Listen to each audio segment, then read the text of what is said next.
Hey everybody, this is Mr. Walker with some tips for using WeVideo on your 1920s silent film project. Once you've gone through and entered in your brainstorming ideas, put together your plot, your characters, talked about what the scenes are going to look like, what your script looks like, so you've got that in place and all of that, then you're going to be going to do your project in WeVideo. On the video side, you're going to want to go into media, and any recordings that you've done or other things, what I suggest is that you put them in uh, Google Drive from your phone. So if you used your phone to record, if you log into Google Drive on your phone, you can easily share those videos into your school's Google Drive account to then import them into WeVideo. And you can just click on the Drive app here, and it will then select which files that you want to add. And if you put .mp4, it's going to give you any video files that you may have created for your project. And you'll select all of them and then hit select, and it will import them into this My Media space here. If it's in a shared space, you might have a shared set of folders with different items that might be there as well. If you're doing any recording or narration, obviously you can hit the record button or narrate button to make that happen.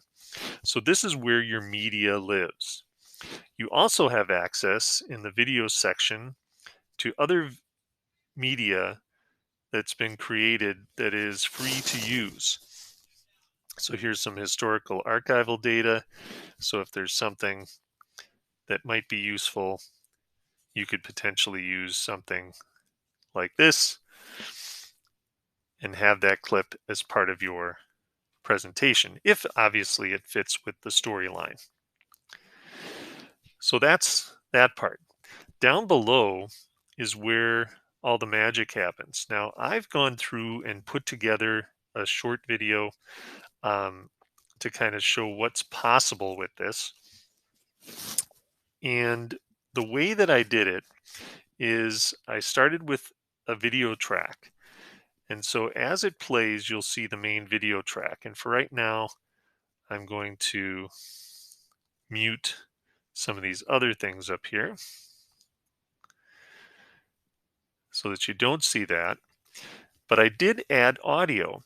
And to add audio, you can go in here and there's all kinds of different audio that you can use. Or, as we were talking about importing, if you find some Creative Commons licensed audio that you would like to use, as long as it's shareable and in public domain, you can add that to your project. Otherwise, you'd have to get permissions to use other video like this since you're sharing it with other people. But I found some audio that sounded like it would work, kind of slow, scary piano, because the title of mine is called The Professor's Murder. So once I had that, I went in and found this kind of scary image and then started the process. So I'm going to play this. Up here is the preview so I can see what's happening. Now you can add text. So I went in and I found text and I selected, I think, this text, and I dragged it down where I wanted it. And then when you do that, if you double click, you get the option of changing the font to something older that might work. So I picked, I think, this one here, kind of old fashioned. In some cases, I made it italic, and that you can change the color and stuff and adjust the size if you need to, depending on how much text you have. You can do that. And then you scroll down. Once you have that in place, you save your changes. Now, when you have text, usually in a silent film, it had a background behind it. And so in backgrounds, you can go in and pick either black for solid, or if you click see all, you can see. And so I just took and made some gray here. And then the other thing you can do, and I'm going to scroll this part down, is you can zoom in and out to make sure that the text and the size of your uh, the text box and the image show up right. So as I play this now, they fit together and stop at the same time. And you can slide and drag these to put them where you need them to be. All right. So back over here, I found some clips that I thought might be useful. Now, when you click on a clip, you'll see you have the edit option. You can do some opacity. So if you want it to be set up more transparent, but then you also have effects. So once you have all your clips, now you may have shot everything in black and color, but in your clips, you have the option of selecting for the effect black and white. And once you've got all your clips in, so you can kind of do this at the end, you can click on all clips and it'll make everything, every clip in the video black and white, which is useful. The other thing that I did is I broke up my clips, and you can do that by clicking where you want your playhead, and you can snip it. So if you need to insert something, you can. But the other thing that I did is down below, I found this audio clip. And when I add this audio clip, so I'm going to unmute the track now.